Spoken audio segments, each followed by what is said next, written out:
Assalamualaikum warahmatullahi wabarakatuh. Perkenalkan, saya Muhammad Indra Prasetyo dengan NIM 21212110, perwakilan dari kelompok 3 yang beranggotakan yang pertama Anggunita Windiana Putri dengan NIM 2021212071, yang kedua Khotimah dengan NIM 2021211093, yang ketiga saya sendiri Muhammad Indra Prasetyo dengan NIM 21212110. Kami dari kelompok 3 akan mempresentasikan hasil diskusi kami mengenai pengertian, tujuan, dan asas-asas umum peradilan agama.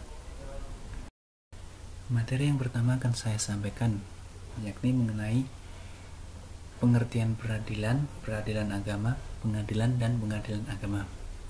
Peradilan merupakan tugas atau fungsi menegakkan hukum dan keadilan yang dibebankan kepada pengadilan.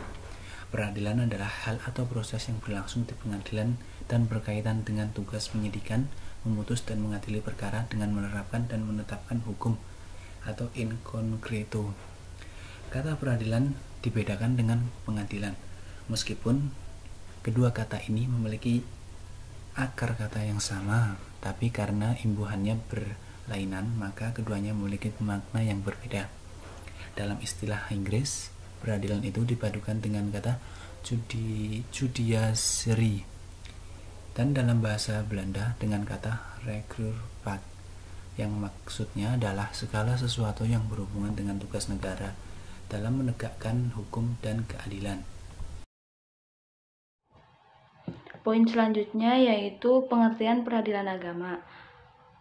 Peradilan agama oleh Zaini Ahmad Nuh mengatakan bahwa peradilan agama adalah terjemahan dari kata Godsdienst rechtspraak, dalam bahasa Belanda Godsdienst artinya ibadah atau agama, sedangkan rechtspraak peradilan berarti peradilan, yaitu daya upaya untuk mencari keadilan atau penyelesaian perselisihan hukum yang dilakukan menurut peraturan-peraturan dan dalam lembaga-lembaga tertentu dalam pengadilan.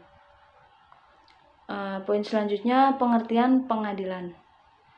Berbeda dengan peradilan, pengadilan menurut bahasa adalah dewan atau majelis yang mengadili perkara, mahkamah, proses mengadili keputusan hakim ketika mengadili perkara, atau bangunan tempat mengadili perkara. Sedangkan pengadilan adalah lembaganya sendiri dengan perangkat pendukung yang ada di sana, dan ini bertumpu pada aspek administratif, finansial, organisatoris dalam rangka melaksanakan fungsinya. Poin selanjutnya, pengertian pengadilan agama. Pengadilan agama adalah salah satu dari peradilan negara Indonesia yang sah, yang bersifat peradilan khusus yang berwenang dalam jenis perkara perdata Islam tertentu, hanya untuk orang-orang yang beragama Islam. Subjudul selanjutnya, tujuan undang-undang peradilan agama dan asas-asasnya. Peradilan agama bertujuan untuk menerapkan dan menegakkan hukum demi keadilan dalam kasus-kasus tertentu di kalangan umat Islam di bidang perkawinan, waris, wasiat, hibah, wakaf, zakat, infak, sedekah, dan ekonomi syariah. Dalam melaksanakan tugas-tugas peradilan, berpijak pada berbagai aspek yang dimiliki, yaitu yang pertama, asas personalitas keislaman.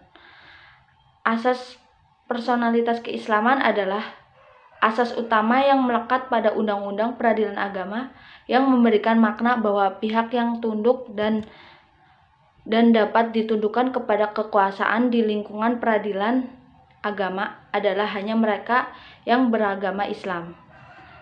Selanjutnya akan dibawakan oleh B. Asas kebebasan. Asas ini dimiliki oleh setiap badan peradilan. Kebebasan di sini maksudnya tidak boleh ada pihak lain yang ikut campur tangan dalam penanganan suatu perkara oleh pengadilan atau majelis hakim. C. Asas tidak boleh menolak perkara dengan alasan hukum tidak jelas. Asas ini diatur dalam pasal 14 ayat 1 Undang-Undang Nomor 14 Tahun 1970 yang bunyinya, Pengadilan tidak boleh menolak untuk memeriksa dan mengadili sesuatu perkara yang diajukan dengan dalih bahwa hukum tidak atau kurang jelas, melainkan wajib untuk memeriksa dan mengadilinya. D. Asas wajib mendamaikan. Hukum Islam menekankan penyelesaian sengketa melalui cara damai sebelum keputusan pengadilan. Karena keputusan pengadilan dapat menyebabkan kebencian yang mendalam bagi pihak yang kalah. Maka, hakim wajib mendamaikan sebelum diperiksa. Upaya perdamaian dalam peradilan agama sangat diperlukan, terutama dalam kasus perceraian karena syikok atau selisih rumah tangga. Kemudian asas sederhana, cepat, dan biaya ringan.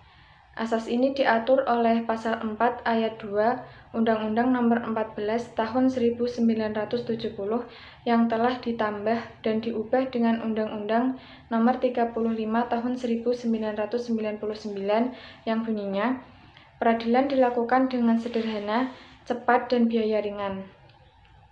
F. Asas mengadili menurut hukum dan persamaan hak. Pengadilan mengadili menurut hukum dengan tidak membeda-bedakan orang. Asas ini disebut juga asas legalitas dan equality. G. Asas persidangan terbuka untuk umum.